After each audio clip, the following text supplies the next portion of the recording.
රූප විදින අදත් මම ඔබ සාදරයෙන් පිළිගන්නවා. අදත් මම ගම්පහ දිස්ත්‍රික්කයේ නිට්ටඹුව නගරයේ සිට 185 කිරිඳිවැල බස් මාර්ගය පර්චස් 15ක භූමිගාමයේ පිහිටි ඉතාම අගනා ගොඩනැගිල්ලක් තමයි පෙන්වන්නේ.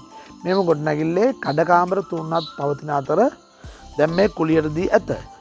මේ විකිණීමට තීරණය කර ඇති අතර මෙහි මිල වෙනුවේ ලක්ෂ 125ක් වන අතර සාකච්ඡා කර හැක.